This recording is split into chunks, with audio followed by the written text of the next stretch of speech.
नमस्कार छात्रों, आरके विज्ञान पीजी महाविद्यालय कालवाड़ जयपुर की ऑनलाइन क्लासों में आपका स्वागत है। छात्रों, आज हम वैदिक संस्कृति के बारे में चर्चा करेंगे। पिछले वीडियो के अंदर हमने देख लिया था छात्रों की जो वैदिक संस्कृति का निर्माता आर्य थे तथा आर्य जाति द्वारा इस सभ्यता का विकास किया गया, इस सभ्यता की स्थापना की गई। सिंधु घाटी सभ्यता के पतन के बाद में जिस सभ्यता का विकास हुआ वो कौन सी सभ्यता थी? वैदिक सभ्यता। इसके बारे में हमने चर्चा करी है। वैदिक जो सभ्यता है उसको दो भागों में बांटा गया था, ऋग्वैदिक काल तथा उत्तर वैदिक काल। तो हमने ऋग्वैदिक काल के बारे में अध्ययन कर लिया था। छात्रों, आज हम जो वैदिक संस्कृति हमारी, वैदिक सभ्यता है हमारी, ये आर्य सभ्यता भी कहलाती है, वैदिक सभ्यता भी कहलाती है, वैदिक संस्कृति भी कहलाती है।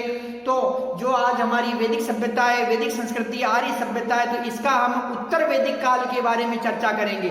छात्रों, जो ऋग्वैदिक काल था उसका समय था 1500 ईस्वी पूर्व से लेके 1000 ईस्वी पूर्व, जबकि उत्तर वैदिक के जो काल है, उत्तर वैदिक काल का समय था 1000 ईस्वी पूर्व से लेकर 600 ईस्वी पूर्व। तो आज हम जो उत्तर वैदिक काल के बारे में चर्चा करेंगे। वैदिक संस्कृति के अंदर अगला जो हमारा जो पॉइंट है वो कौन सा है? उत्तर वैदिक काल।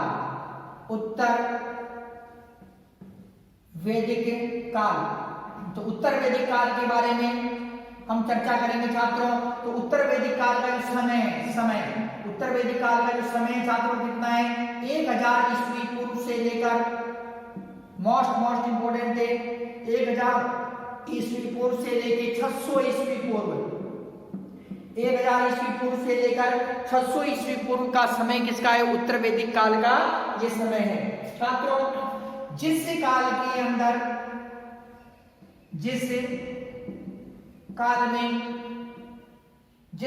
में सामवेद,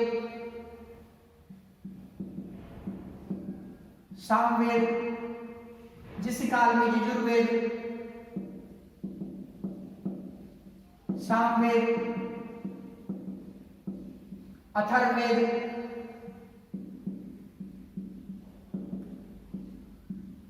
जिस काल में यजुर्वेद, सामवेद, अथर्ववेद, ब्राह्मण ग्रंथ,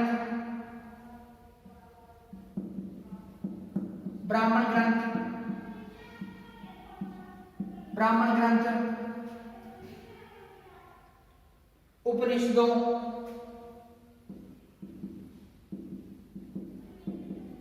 आरण्यके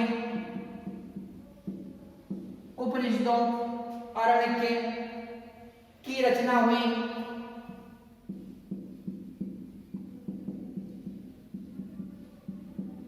वह काल उत्तर वैदिक काल कहलाया।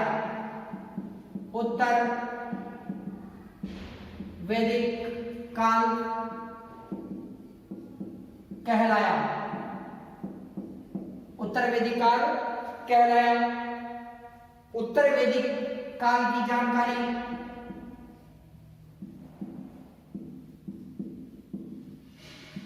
उत्तर वैदिक काल या उत्तर वैदिक कालीन युग की जानकारी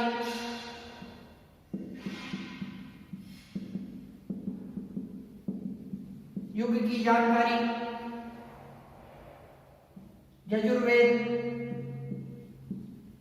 सामवेद, अथर्ववेद,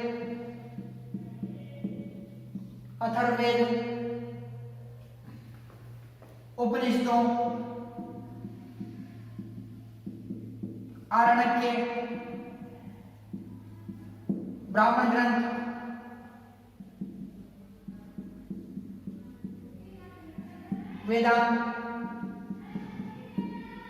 वेदांत, सूत्र साहित्य से प्राप्त होती हैं।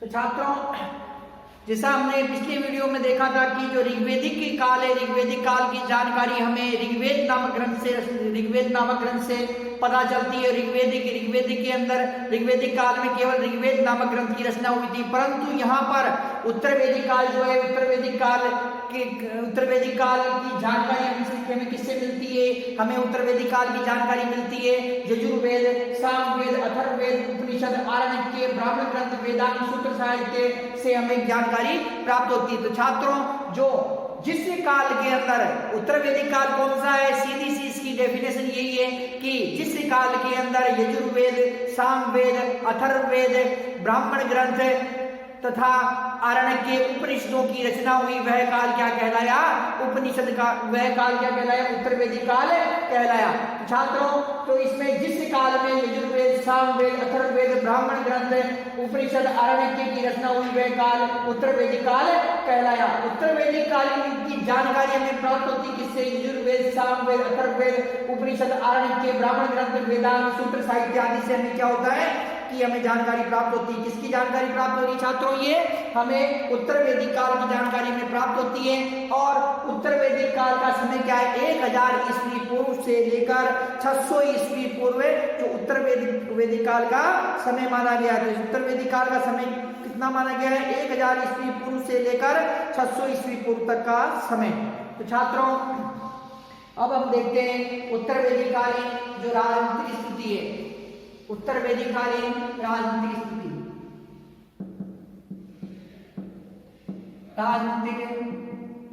स्थिति।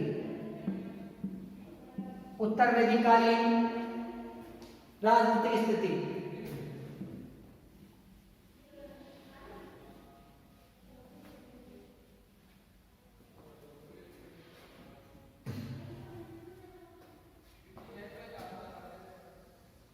राजतंत्रात्मक शासन व्यवस्था का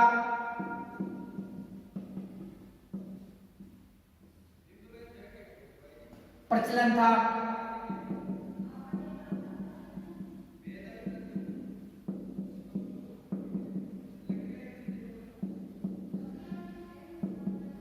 राजतंत्रात्मक शासन व्यवस्था का प्रचलन था।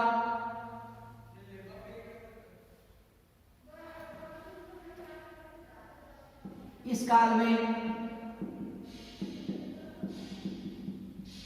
विशाल साम्राज्य, विशाल राज्यों का निर्माण, विशाल राज्यों का निर्माण हुआ।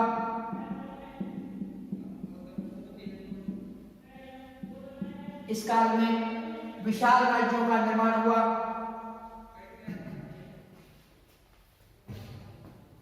विशाल राज्यों का निर्माण हुआ।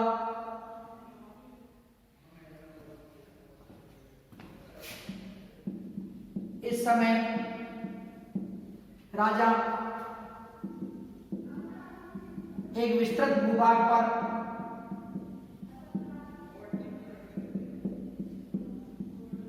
शासन करता था या शासन करने लगा। शासन करने लगा।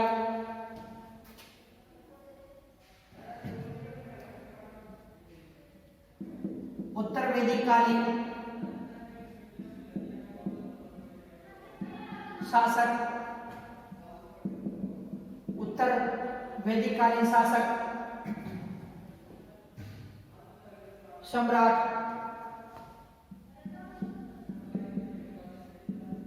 सम्राट, सम्राट, सम्राट, सम्राट, राजा, एक राट, एक छत्र, एक राट, एक छत्र, सार्वभौम,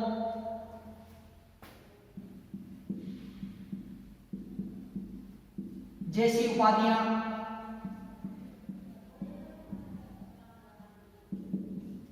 धारण करने लगे।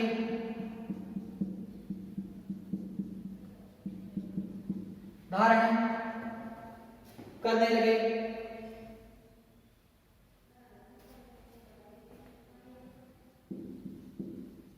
सभा व समिति जैसी संस्थाएं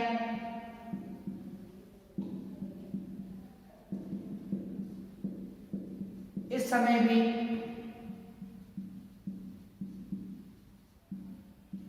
राजा पर अंकुश लगाती थी।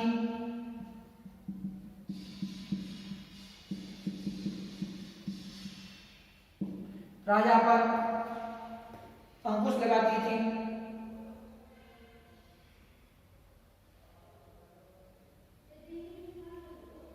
उत्तर वैदिक काल में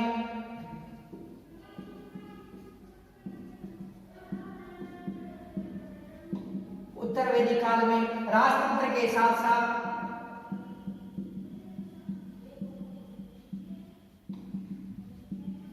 कहीं कहीं गणतंत्र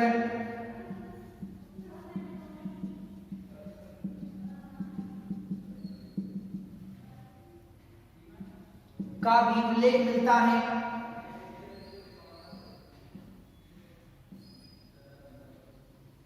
कहीं भी गणतंत्र का भी उल्लेख मिलता है। राजा को देवता का प्रतीक समझा जाने लगा।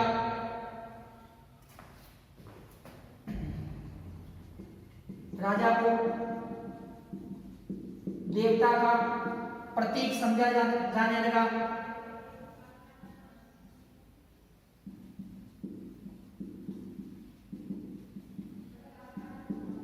अथर्ववेद में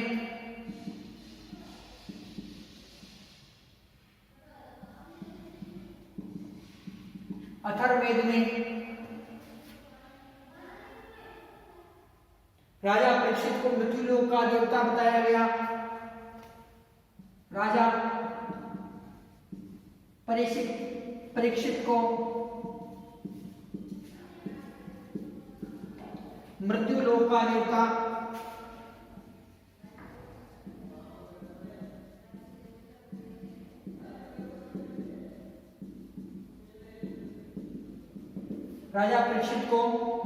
का देवता बताया गया। उत्तर वैदिक कालीन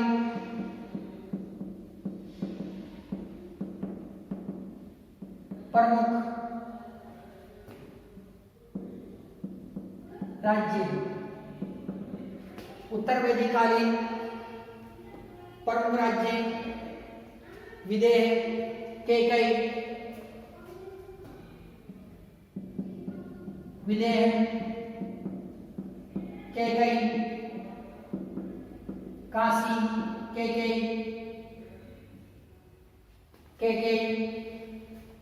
काशी, पांचाल,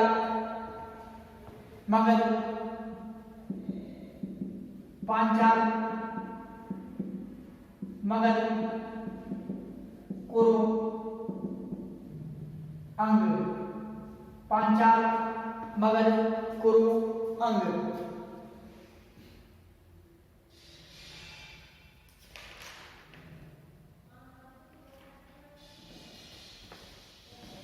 प्रमुख अधिकारी छात्रों से भी एक्सप्लेन करेंगे। प्रमुख अधिकारी जो उत्तर वैदिक काल के प्रमुख अधिकारी थे वो कौन कौन से थे उनके बारे में देखते हैं। राज्य रत्नी राज्य के उच्च अधिकारी होते थे।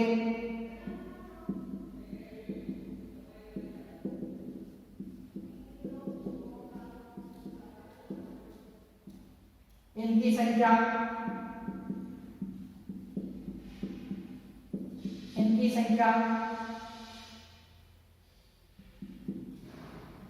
11 थी। राज्य के उच्च अधिकारी होते थे, इनकी संख्या 11 थी।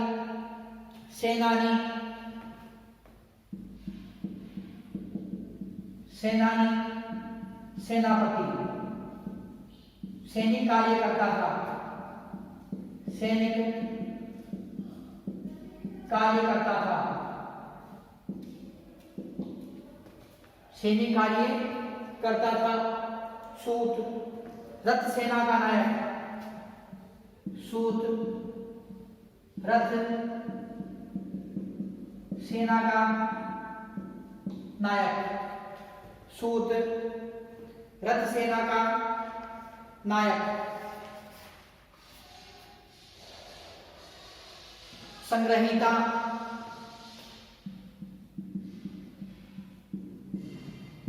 कोषाध्यक्ष, खजांची का एक तरीके से खजाने का सार संभाल करता था। ग्रामीणी गांव का मुखिया,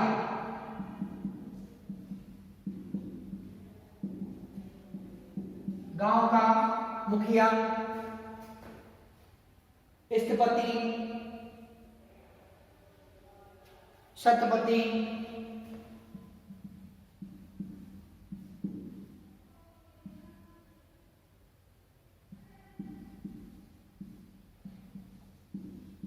सीमांत क्षेत्र का अधिकारी, सीमांत क्षेत्र का अधिकारी। शतपति 100 गांवों का अधिकारी,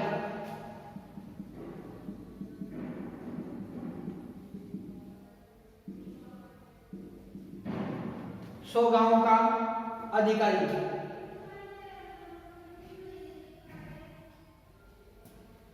छात्रों, जो उत्तर वैदिक कालीन जो राजनीतिक व्यवस्था है, उत्तर वैदिक कालीन राजतंत्रात्मक शासन व्यवस्था का प्रचलन था। उत्तर वैदिक काल के अंदर भी जिस प्रकार से ऋग्वैदिक काल के अंदर राजतंत्रात्मक शासन व्यवस्था का प्रचलन था, उसी प्रकार से उत्तर वैदिक काल के अंदर भी राजतंत्रात्मक शासन व्यवस्था का प्रचलन था।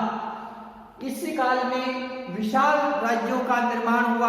जो उत्तर वैदिक काल था, इसके अंदर विशाल जो राज्य थे उनका निर्माण प्रारंभ हो गया और इसमें इस समय राजा एक विस्तृत भूभाग पर शासन करने लगा। तो राजा क्या था, एक विस्तृत भूभाग पर शासन कर रहा था। किस काल के अंदर कर रहा था, ये उत्तर वैदिक काल के अंदर कर रहा था। इस काल में विशाल राज्यों का निर्माण हुआ। इस समय राजा एक विस्तृत भूभाग पर शासन करने लगा। उत्तर वैदिक कालीन शासक सम्राट, सौराट, सर्वराट, राजा, एक राज, एक छत्र, सार्वभौम जैसी उपाधियां धारण करते थे। जो उत्तर वैदिक कालीन जो राजा थे वो अब बड़ी बड़ी उपाधियां धारण करने लगे। और कैसी उपाधियां थी छात्रों, उनकी उपाधियों के बारे में हम देखते हैं। इनकी उपाधियां थी, इनकी उपाधियों में जो सम्राट, सौराट, सम्राट, राजा, एक राज, एक छत्र, सार्वभौम जैसी जो उपाधियां धारण करने लगे। जिस प्रकार से सभा व समिति राजा पर ऋग्वैदिक काल में अंकुश लगाती थी, उसी प्रकार से उत्तर वैदिक काल में भी जो सभा व समिति ये राजा पर अंकुश लगाती थी। छात्रों, उत्तर वैदिक काल में राजतंत्र के साथ साथ कहीं कहीं गणतंत्र का भी उल्लेख मिलता है। जो उत्तर वैदिक काल है, इसके अंदर राजतंत्रात्मक शासन के साथ साथ में कहीं कहीं गणतंत्रात्मक शासन व्यवस्था का भी उल्लेख मिलता है। जबकि वैदिक जो ऋग्वैदिक काल था उसमें गणतंत्रात्मक शासन व्यवस्था का उल्लेख नहीं मिलता था, केवल राजतंत्रात्मक शासन व्यवस्था का ही उल्लेख मिलता था। राजा को देवता का प्रतीक समझा जाने लगा। अथर्ववेद में राजा को अथर्ववेद में राजा परीक्षित को मृत्युलोक का देवता बताया गया है। अब जो देवता थे, देवता को पृथ्वी पर ईश्वर का प्रतिनिधि माना जाने लगा। जो कलयुग के देवता है, अथर्ववेद के अंदर अथर्ववेद के अंदर जो राजा परीक्षित एक महान शासक थे, उन राजा परीक्षित को मृत्युलोक का देवता अथर्ववेद में बताया गया और इन देवता का प्रतीक अब क्या है कि माना जाने लगा। उत्तर वैदिक कालीन जो प्रमुख बड़े बड़े राज्य थे, जो प्रमुख राज्य थे वो राज्य कौन से थे छात्रों? विजय, केकई, काशी, पांचाल, मगध, कुरु, अंग। तो उत्तर वैदिक काल के अंदर प्रमुख जो राज्य कौन कौन से थे? विजय, केकई, काशी, पांचाल, मगध, कुरु और अंग। ये उत्तर वैदिक कालीन प्रमुख राज्य थे। प्रमुख अधिकारी जो उत्तर वैदिक कालीन जो प्रमुख अधिकारी थे वो कौन कौन से थे? रत्नी राज्य के उच्च अधिकारी होते थे। रत्नी कौन होते थे छात्रों? रत्नी राज्य के जो उच्च अधिकारी थे, राज्य के उच्च अधिकारियों को क्या कहा जाता था? रत्नी कहा जाता था। छात्रों, जो शतपथ ब्राह्मण 11, इनकी संख्या कितनी बताएगी? 11 बताएगी। इसमें शतपथ ब्राह्मण जो शतपथ ब्राह्मण ग्रंथ है उसमें इनकी संख्या कितनी बताई गई है? 11 बताई गई। इसकी रत्नी की संख्या 11 बताई गई है। सेनानी, सेनापति युद्ध के अंदर सेना का नेतृत्व करता था, सैनिक कार्य करता था। ये सेनानी कौन था? सेनापति था सूत। रथ सेना का नायक, जो रथों वाली सेना थी, रथ सेना के नायक को क्या कहा जाता था? सूत कहा जाता था। संग्रहिता, कोषाध्यक्ष, उत्तर वैदिक काल के अंदर जो संग्रहिता, कोषाध्यक्ष को संग्रहिता कहा जाता था। गांव, उत्तर वैदिक काल में गांव का मुखिया क्या कहलाता था? ग्रामीणी कहलाता था। उत्तर वैदिक काल में गांव का मुखिया ग्रामीणी कहलाता था। सीमांत क्षेत्र का अधिकारी स्थपति, सीमांत क्षेत्र के अधिकारी को स्थपति कहा जाता था तथा 100 गांवों का अधिकारी शतपति कहलाता था। तो सीमांत गांवों का जो अधिकारी होता था वो स्थपति कहलाता था, जबकि 100 गांवों का अधिकारी था वो क्या कहलाता था? शतपति कहलाता था। इस प्रकार से छात्रों ये जो इसमें प्रमुख ये अधिकारी थे, इनके अलावा उत्तर वैदिक काल में जो अन्य अधिकारी थे उनके बारे में चर्चा करते हैं छात्रों की। अन्य अधिकारी कौन कौन से थे? तो छात्रों इसके अंतर्गत जो हम देखते हैं कि समिति के इस उत्तर वैदिक काल में सभा समिति विगत, उत्तर वैदिक काल में सभा समिति विदत, सभा समिति विदत नामक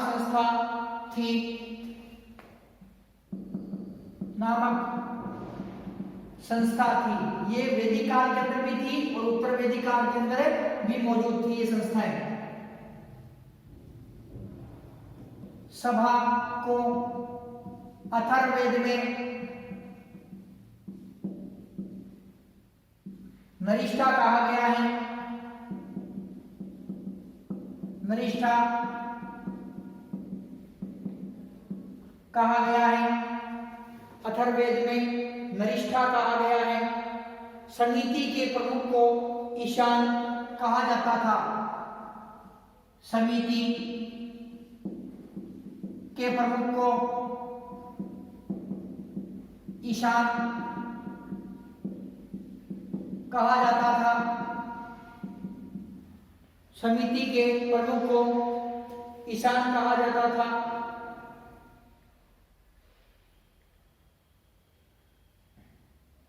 समिति राजा का चुनाव करने का काम करती थी। समिति राजा का चुनाव करने का काम करती थी।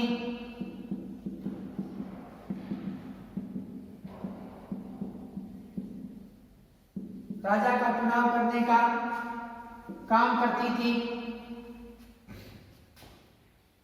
उत्तर वैदिक काल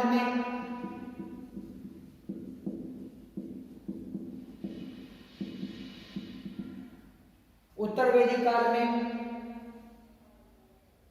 राजाओं द्वारा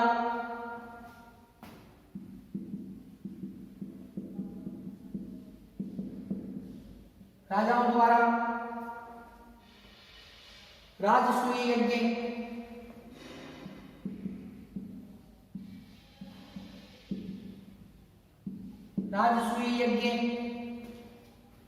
अश्वमेध यज्ञ,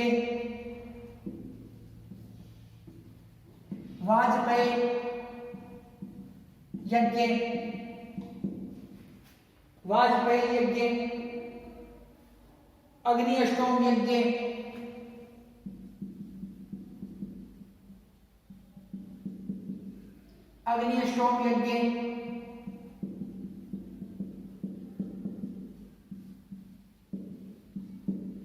पुरुषमेध यज्ञ,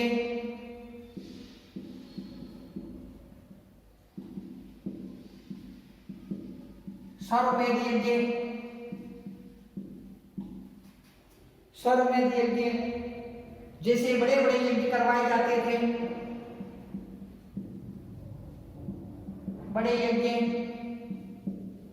करवाने प्रारंभ किए।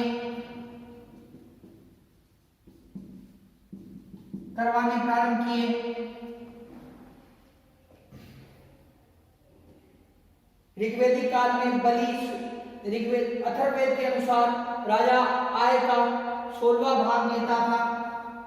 या अथर्ववेद के अनुसार राजा को आय का 16वां भाग मिलता था। 16वां भाग मिलता था। ऋग्वेद में बलि स्वेच्छा से दिया जाने वाला कर था। ऋग्वेद में ऋग्वेदिक काल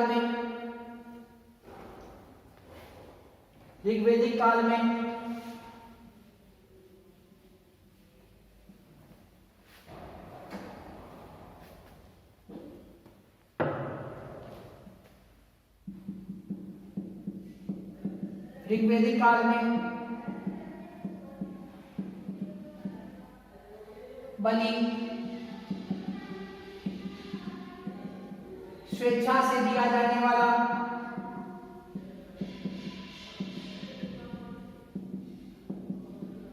कर था।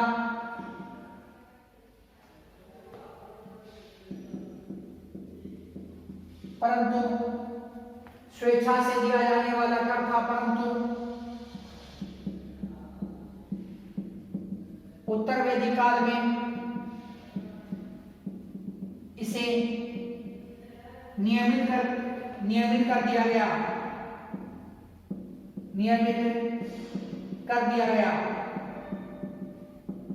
उत्तर वैदिक काल में इसे नियमित कर दिया गया।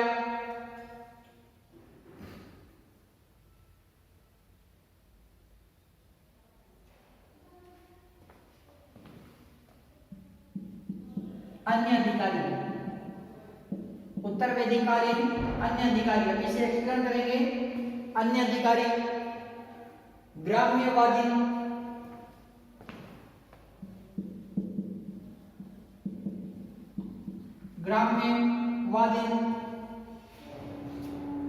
गांव के साधारण अपराधों का निर्णय करने वाला, गांव में साधारण अपराधों का निर्णय करने वाला,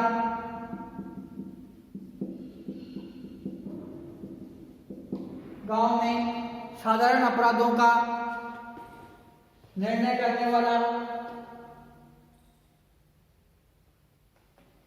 स्थापति,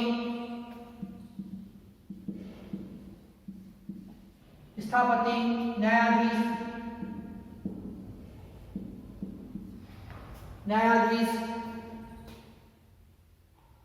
पालागल,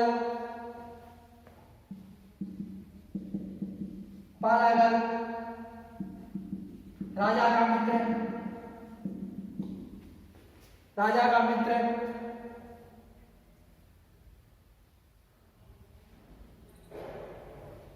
अक्षापाव,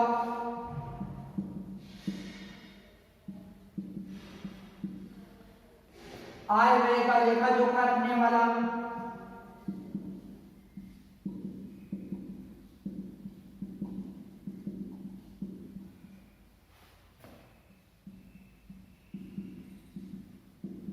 वह धूत क्रीड़ा में राजा का सहयोगी, ध्रुत क्रीड़ा में राजा का सहयोगी।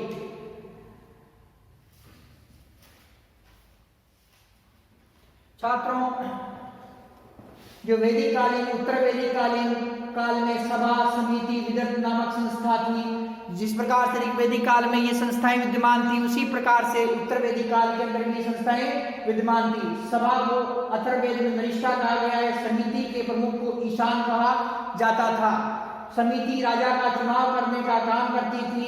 उत्तर वैदिक काल में राजा बड़े बड़े यज्ञ करते थे, जैसे अश्वमेध यज्ञ, पुरुषमेध यज्ञ, सर्वमेध यज्ञ, अग्नि अष्टोम यज्ञ, वाजपेयी यज्ञ।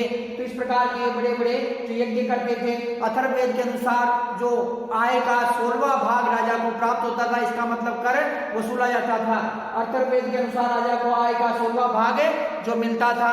इसके अतिरिक्त ऋग्वेद काल में बलि स्वेच्छा से दिया जाने वाला कर था, उत्तर वैदिक काल में नियमित कर दिया। ऋग्वेदिक काल के अंदर जो बलि था ये स्वेच्छा से दिया जाता था, परंतु उत्तर वैदिक काल के अंदर इसे परमानेंट कर दिया है कि अब ये कर देना ही जो पड़ेगा। अन्य जो अधिकारी थे, जो उन अधिकारियों में गांव में साधारण अपराधों का निर्णय करने वाला ये जो अधिकारी था स्थापति, इसे न्यायाधीश कहा जाता था। पालागल राजा का ये मित्र होता था तथा विद्वान व्यक्ति भी ये होता था।